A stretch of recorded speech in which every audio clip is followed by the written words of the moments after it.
बस्तर में 80वां स्वतंत्रता दिवस बेहद धूमधाम के साथ मनाया गया। यह स्वतंत्रता दिवस बस्तर के लिए कई मायनों में खास था। दरअसल पहली बार बस्तर के 90 से अधिक गांव में तिरंगा स्वतंत्रता दिवस के मौके पर बेहद शान के साथ फहराया जा सका। दरअसल इसका कारण था माओवाद दहशत। इतने सालों तक देश की आजादी के बाद भी इन गांवों में कभी भी राष्ट्रीय पर्व के दौरान तिरंगा फहराना किसी बड़ी चुनौती से कम नहीं था।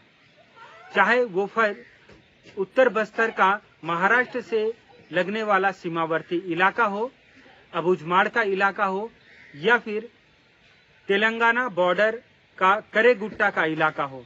इसके अलावा आंध्र प्रदेश का सीमावर्ती इलाका और उड़ीसा का सीमा क्षेत्र, सभी की स्थिति कमोबेश एक जैसी ही थी।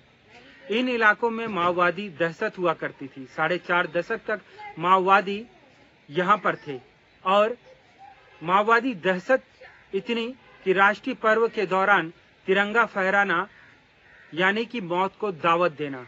कई जगहों पर माओवादियों ने तिरंगा फहराने वाले शिक्षकों और सरपंचों की हत्या की। इसलिए इन इलाकों में स्थित चाहे वो फिर सरकारी स्कूल हो या फिर सरकारी पंचायत भवन, यहाँ पर तिरंगा नहीं फहराया जा सकता था।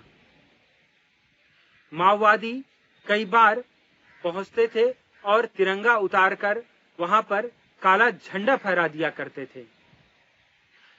कुछ इस तरीके से माओवादी दहशत इन इलाकों में हुआ करती थी। लेकिन केंद्रीय गृह मंत्री अमित शाह ने डेडलाइन तय की। 31 मार्च 2026 तक माओवाद को बस्तर ही नहीं पूरे भारत से समाप्त करना है और सुरक्षा बलों ने वही किया। कई मुठभेड़ें हुई माओवादियों के साथ। बड़ी संख्या में माओवादी मारे गए और उससे भी ज्यादा संख्या में माओवादियों ने हथियारों के साथ आत्मसमर्पण किया। सिर्फ बस्तर ही नहीं, उड़ीसा, आंध्र प्रदेश, तेलंगाना, महाराष्ट्र और झारखंड में माओवादियों के आत्मसमर्पण के चलते माओवादियों की दहशत कम हुई और माओवादी संगठन का नामो निशान खत्म हो गया।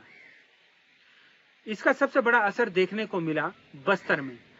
बस्तर में पहली बार सुकमा के 50 गांवों में तिरंगा शान से फहराया जा सका। इसके अलावा बीजापुर के 33 गांवों में तिरंगा फहरा और नारायणपुर के 9 गांवों में तिरंगा शान से फहराया जा सका। तकरीबन 90 से अधिक गांव में तिरंगा फहरा।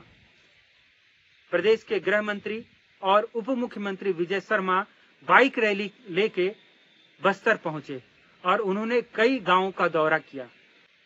इस दौरान वे करेगुट्टा भी गए, जो कि कभी माओवादियों की पनाह गाह हुआ करती थी। यहाँ पे उन्होंने स्कूली बच्चों और ग्रामीणों के साथ मिलकर तिरंगा फहराया।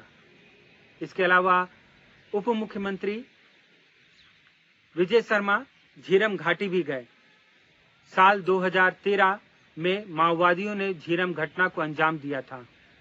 कांग्रेस के काफिले पर हमला करते हुए माओवादियों ने कांग्रेस के बड़े नेताओं की हत्या कर दी थी। यहां पर पहुंचे उप मुख्यमंत्री ने अपनी श्रद्धांजलि शहीदों को दी। इसके साथ ही उन्होंने कहा, अब बस्तर में बाबा साहब अंबेडकर का लिखा हुआ संविधान पूरी तरीके से लागू हो चुका है। यही कारण है कि बस्तर के कोने कोने और गांव-गांव में अब बिना किसी डर और दहशत के तिरंगा फहराया जा सकता है।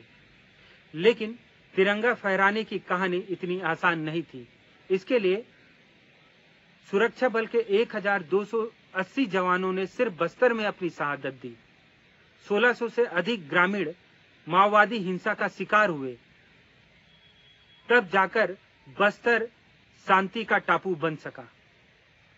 फिलहाल यह बदलते बस्तर की तस्वीर है, जहां शान से अब तिरंगा फहराया जा सकता है। माओवादी दहशत अब कम हो रही है और यही संदेश सरकार भी लोगों तक पहुंचाना चाहती है। जगदलपुर से मैं अनुपस्थित, जी मीडिया।